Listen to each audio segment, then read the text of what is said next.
to Training Ground Dispatch here on the SDH Network, presented by Kaiser Permanente. Kaiser Permanente for all that is you. Atlanta United's getting ready to host FC Dallas this Saturday at Mercedes-Benz Stadium.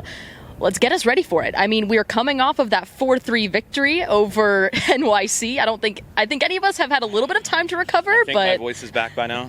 I don't know. My heart was beating so fast. I think I checked my watch and it was through the roof. But we're finally able to come down from it a little bit and full focus ahead to Dallas. We had the chance to catch up with head coach Ronny Deila and Brooks Lennon in media today. What were some of your big takeaways? Yeah, it was interesting because Brooks missed preseason. I think it's something that we kind of forget about at this stage, 6 games in. He missed the preseason. He missed the first couple of games.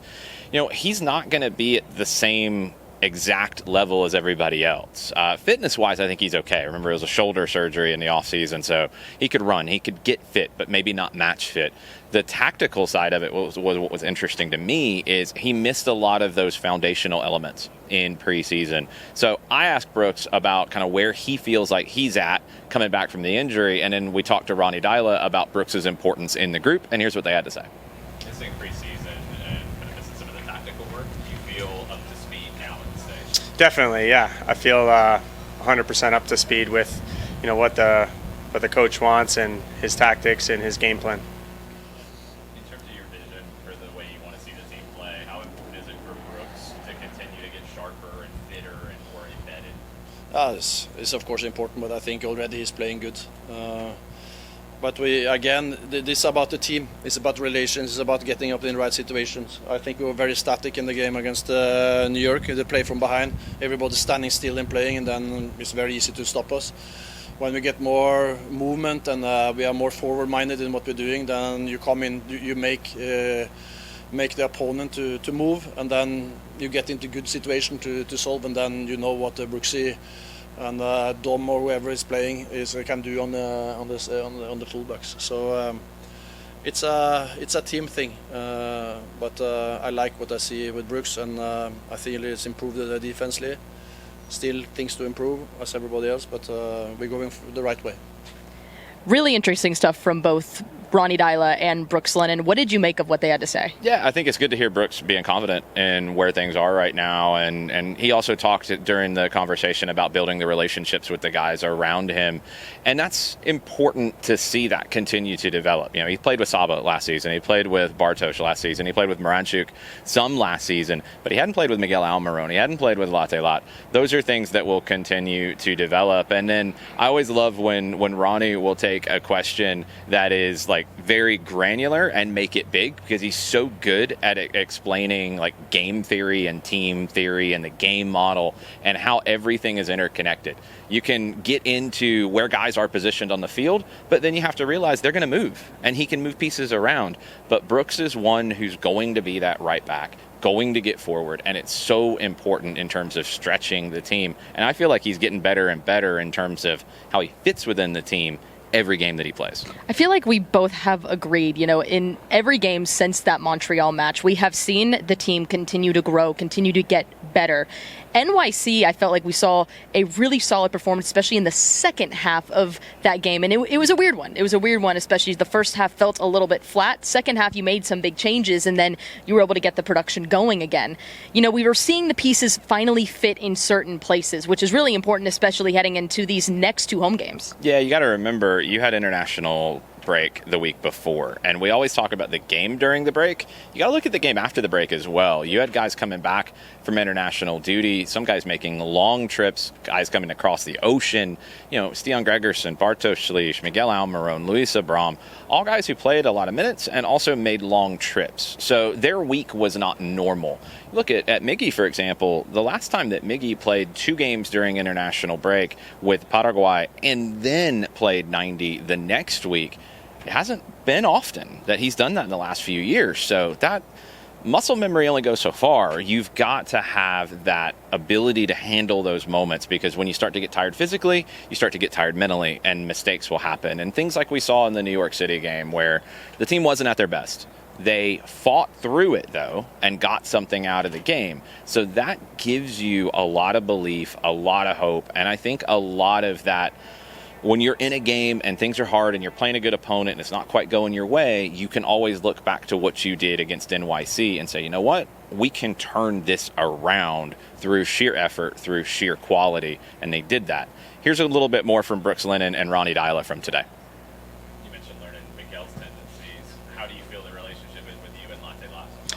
Yeah, I think it's really good. We've spoke a lot the last 2-3 weeks about, you know, the services that he wants and kind of the areas that I like to get in as well. And, you know, although I only have 1 assist to him this season, you know, I think there's going to be a lot more coming.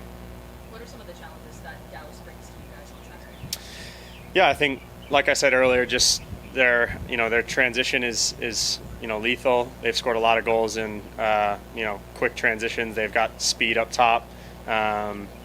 And I think that's, you know, the one thing that could hurt us, and that's why we've been, you know, really training hard on that this week, making sure that, you know, we don't make any mistakes, you know, leaving anyone open in transition. You said something at the end of the media availability post-game that stuck with me. You talked about when the team fell behind 3-1, that they then began to dare to play. How do you... I think it had the changes to do as well, because Alex, as I said, he has something in him that you know, you can give him the ball wherever you are on the pitch, and that's then get the team to breathe a little bit like Keaton Parks and Maxi Morales is for New York City. We didn't get close enough to them because they always take out the pressure of the game and the tempo of the game through good touches and a good movement.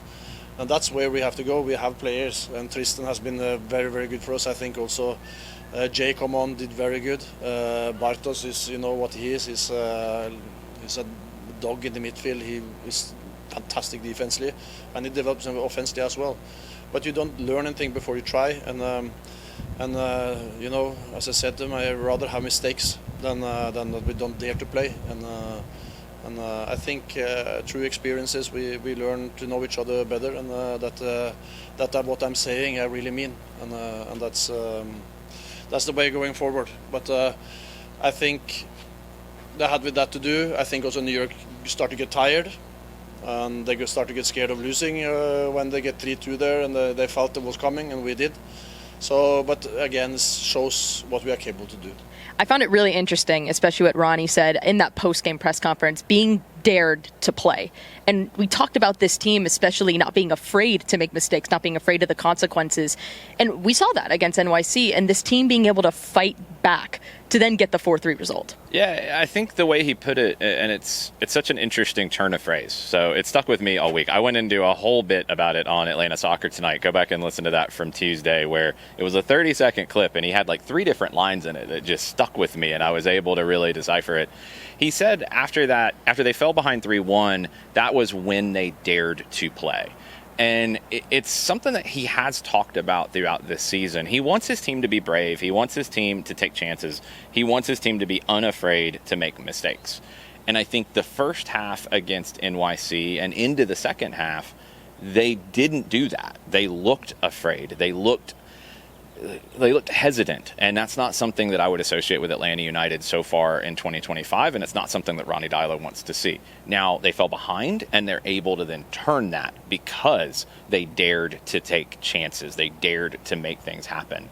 So you want to have that mentality across the board. I think it's something that will come. The team wasn't at its best last week for a lot of reasons. Now, you've had a good week of training. It sounded like Ronny was really happy with how the week has gone. You've got some guys back from injury. You've got everybody here. So in terms of like guys coming in the building Thursday and Friday last week, in Pedro's case, even Wednesday, you haven't seen them the whole week. You don't know kind of where they are mentally, where they are physically. You have to figure it out on the fly. It's a lot of guessing games. This week, you're good. You know what you have. You know the best way to play against Dallas, a team that you saw in preseason. You know what you want to do, and you probably have more belief in having all of the answers that you need in answering those questions. Well, actually, in training today, you mentioned some of the players that are now available, especially we saw Jamal Tiare, we saw Tristan Moyamba back in training. Pedro Amador and Alexi Maranchuk, they were training separately with the athletic trainers, but they were out here as well. Yeah, Pedro Amador is a possibility for Saturday, it sounds sounds like. The other guys all seem good to go. The question is going to be, and Alexi, that was something that was asked by Doug Robertson about him being on the side, having a little bit of a muscle injury. Ronnie said that was an issue last week as well. Sure didn't look like it bothered him in the game where he was the maestro, as Ronnie said. I think he's going to be okay. You have to, as you get to know these guys, and that's another theme that Ronnie's had a lot this season, is getting to know everybody. Once you get to know guys, you'll know, like, hey, I might need to be a little more careful with him. Like, Alexi was covered the second most miles in the game. So, okay, that's a lot of workload. Maybe you lighten it up a little bit. If it doesn't quite feel right, you slow down a little bit so he can play on the weekend. And he's such a smart player. As Ronnie said, you can play him at center back and he's going to figure it out. He's going to do well. So I think the other element from today that jumped out was there were a lot of questions, obviously, about who's on the left, who's on the right, who's in the middle, who's in the six, all those different things. You're going to see guys move around in games. Don't get hung up on where they start. Don't get hung up on the starting positions. They're going to move because the game will take them to different spots. And now that you've gotten to know these guys, you can move guys in game to create matchups that you like. And I think that's something that we're going to see a lot more of. But now you've learned a couple of elements. Matt Edwards on the left, we've seen it. What does that do for the left side? He's going to come in on his right foot. That changes the positioning a little bit. When Shonday was on the left side, he was wider because of that. It worked. The positions in that front five changed when you were in the attack. When you're chasing a game, you can drop Alexi deeper and get him on the ball a little bit more. You can even do that when you're not chasing the game, but maybe the other team is pressing really well. And that doesn't mean you have to move a six higher. You can move Alexi deeper and play more of a deep three midfield to get out of it.